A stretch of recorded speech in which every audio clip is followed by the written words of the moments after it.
सुनीता देवी अपनी बेटी पूजा से बहुत प्यार करती थी। पूजा शादी के बाद भी अक्सर मायके आती रहती थी।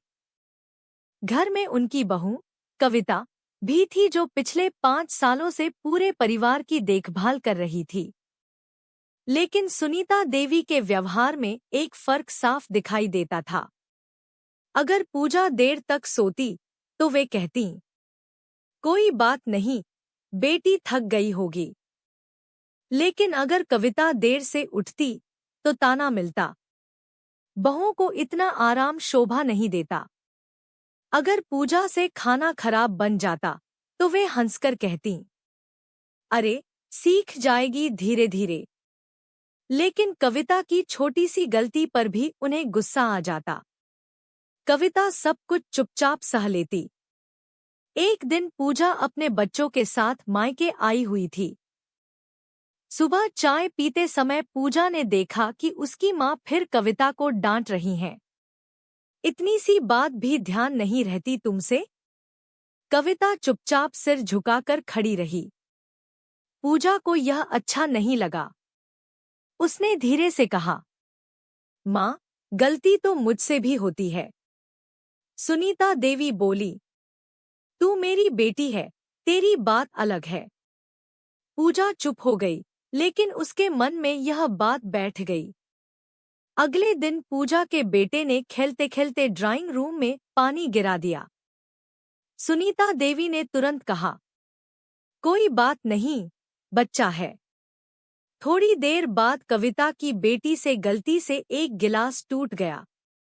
इस बार सुनीता देवी नाराज हो गई। इतनी लापरवाही अच्छी नहीं होती। पूजा अब खुद को रोक नहीं पाई। उसने माँ का हाथ पकड़कर कहा, माँ, एक बात पूछूं? पूछ। अगर पानी गिराने वाला मेरा बेटा है तो बच्चा, और गिलास तोड़ने वाली भाभी की बेटी है तो लापरवाह? सुनीता देवी चुप हो गई। पूजा आगे बोली, माँ, जब मैं गलती करूं तो आप प्यार से समझाती है। भाभी गलती करे तो डांट देती है। आखिर फर्क क्यों? कमरे में सन्नाटा छा गया। कविता की आंखें भर आईं। सुनीता देवी पहली बार सोचने लगी, सचमुच वे बेटी और बहू के लिए अलग अलग नियम बना चुकी थी। उस रात उन्हें नींद नहीं आई।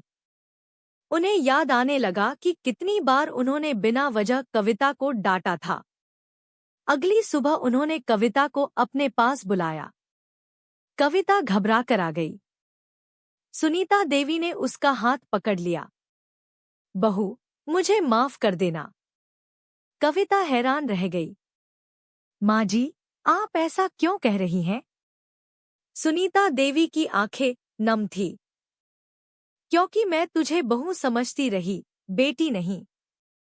कविता की आंखों से आंसू निकल पड़े। सुनीता देवी बोली, आज से इस घर में बेटी और बहू के लिए अलग नियम नहीं होंगे। इतना सुनते ही कविता ने उन्हें गले लगा लिया। पूजा मुस्कुरा रही थी। उसे खुशी थी कि उसकी मां ने अपनी गलती स्वीकार कर ली। सीख।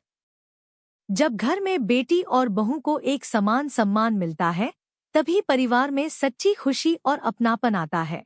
कहानी पसंद आई हो तो लाइक करें और ऐसी भावुक कहानियों के लिए चैनल सब्सक्राइब जरूर करें। धन्यवाद।